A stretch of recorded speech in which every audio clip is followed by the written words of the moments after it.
En ce moment, les actions coréennes sont vraiment folles. Vous investissez tous sur le marché coréen, n'est-ce pas? Récemment, la capitalisation boursière de la bourse coréenne a dépassé celle du Canada et se classe désormais au 7e rang mondial, ce qui montre une hausse incroyable. Aujourd'hui, nous allons examiner les actions de près. Allons-y tout de suite. Au moment de la réalisation de cette vidéo, le Kospi a franchi pour la première fois de son histoire la barre des 7800 points.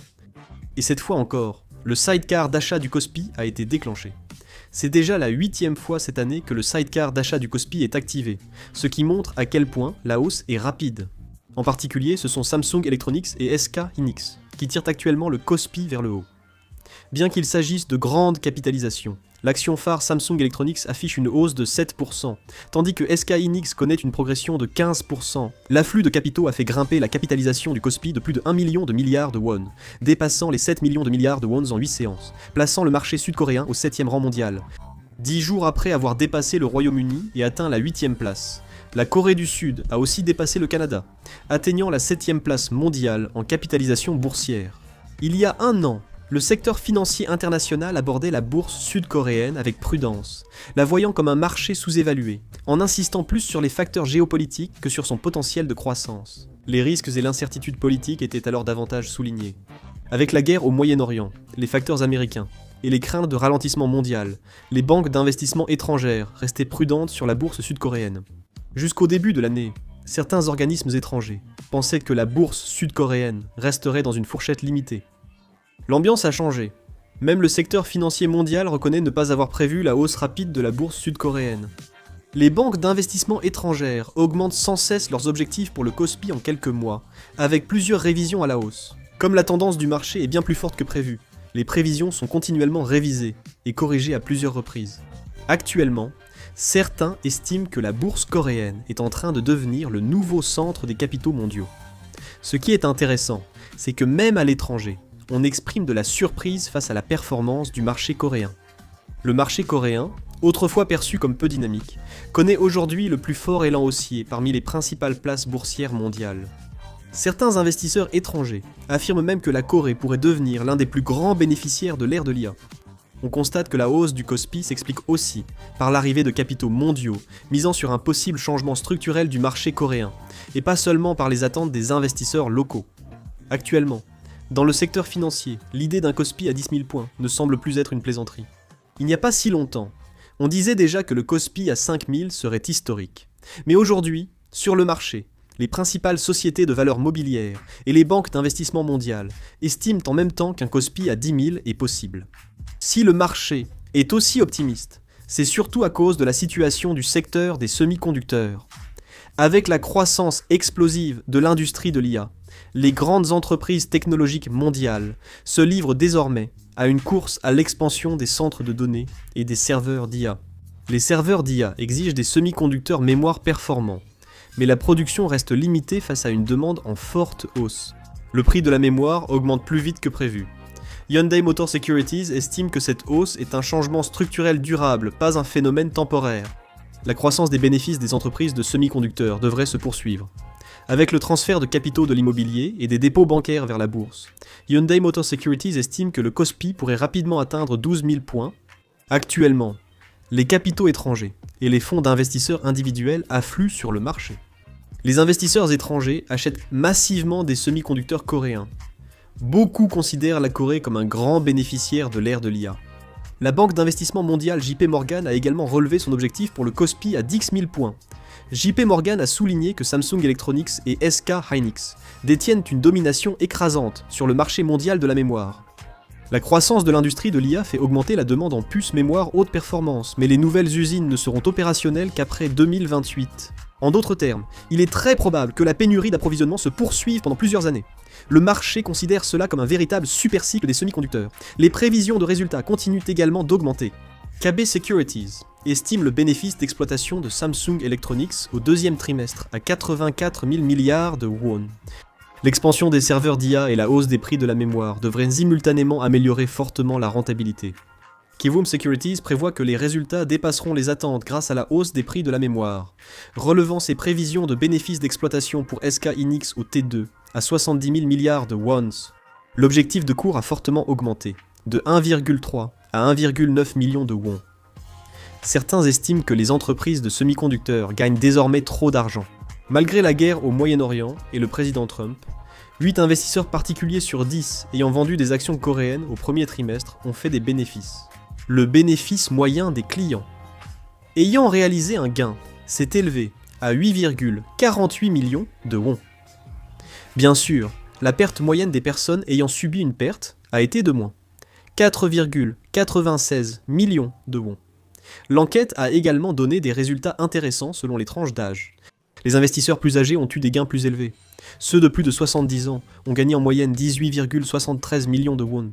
Les sexagénaires ont perçu 10,11 millions de won, les quinquagénaires 7,32 millions, les quadragénaires 3,98 M, les trentenaires 2,21 M et les vingtenaires 1,43 M. Pourquoi les actions ont-elles autant augmenté ? Les raisons sont nombreuses. La raison principale pour laquelle les actions ont connu une telle croissance récemment, c'est d'abord à cause de l'importante vague d'achat des investisseurs étrangers, qui étaient répartis à cause de la guerre au Moyen-Orient. En particulier, des investisseurs individuels étrangers, notamment américains, ont commencé à acheter massivement Samsung Electronics et SK Hynix. Jusqu'à récemment, il était difficile pour un investisseur étranger d'acheter des actions coréennes. Il fallait s'enregistrer et ouvrir un compte auprès d'une société de courtage locale, une procédure pouvant durer plusieurs mois. Mais à partir du 28 avril, la donne a changé avec le lancement en phase pilote du service de compte intégré pour étrangers, développé en collaboration entre Samsung Securities et la société américaine de courtage en ligne Interactive Brokers. Les investisseurs étrangers peuvent désormais passer des ordres individuels via leur société de courtage ou de gestion d'actifs locales, sans avoir à ouvrir directement un compte auprès d'une société de courtage coréenne. Grâce à cela, l'accessibilité des investisseurs individuels étrangers au marché boursier coréen s'est améliorée. C'est devenu l'un des principaux facteurs de la hausse du Kospi. En particulier, le comportement des investisseurs étrangers est devenu beaucoup plus agressif. Auparavant, le marché coréen était classé comme un actif à risque, et les investisseurs étrangers y accédaient principalement pour des transactions à court terme. Mais maintenant, on observe même l'arrivée de capitaux pour des investissements à long terme. Depuis lors, le secteur le plus souvent mentionné est celui des semi-conducteurs pour l'IA. Actuellement, avec l'intensification de la concurrence mondiale dans l'industrie de l'IA, l'obtention de semi-conducteurs mémoire haute performance est devenue une question stratégique au niveau national. Sur le marché, on considère que Samsung Electronics et SK Hynix dominent pratiquement ce secteur. C'est pourquoi on estime que plus les géants technologiques américains développent leurs serveurs d'IA, plus l'influence des entreprises coréennes de semi-conducteurs ne peut que grandir. Si la Corée rejoint la liste préliminaire des marchés développés MSCI en juin et devient officiellement un marché développé en juin de l'an prochain, environ 60 000 milliards de won d'investissements étrangers pourraient arriver, renforçant les attentes de croissance du Kospi. De plus, la politique favorable du gouvernement envers le marché boursier a également servi de catalyseur à la hausse de l'indice. En fait, à partir de 2024, la confusion politique intérieure s'est combinée avec le retour au pouvoir du président Trump, et en avril 2025, le Kospi est tombé en dessous du seuil des 2300 points. Mais lorsque le gouvernement a fixé pour objectif de réduire la décote coréenne et de dynamiser le marché boursier, tout en adoptant des politiques favorables aux actionnaires, les actions ont connu une croissance rapide. Plus l'ambiance du marché s'échauffe, plus les inquiétudes augmentent. Actuellement, le Kospi connaît une hausse très rapide, même historiquement. Il y a seulement quelques mois, il était difficile d'imaginer de tels chiffres, mais ils continuent d'apparaître, et parmi les gens, la peur de manquer une opportunité s'ils n'entrent pas maintenant se répand également. Le problème, c'est que dans cette ambiance, le volume des investissements dits à crédit augmente également de façon spectaculaire.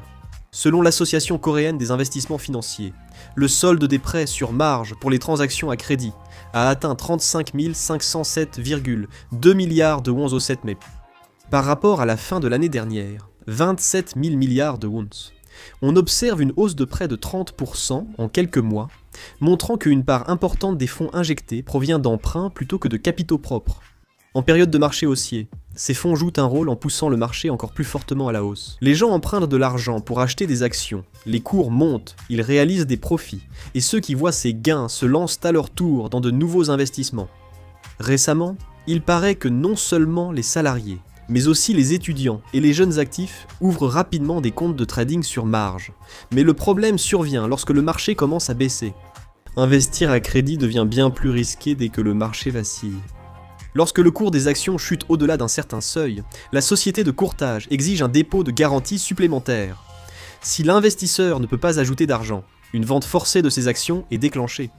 Dans ce cas, même si l'investisseur ne le souhaite pas, ses actions sont vendues de force et une grande quantité d'actions est soudainement mise en vente sur le marché.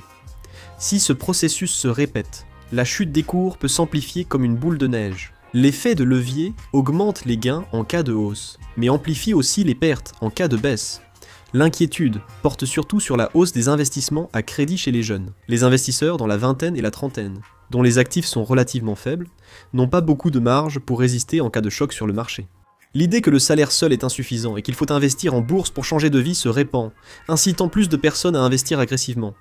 Si l'ambiance du marché change soudainement, on peut se retrouver sans gain et avec de grosses dettes.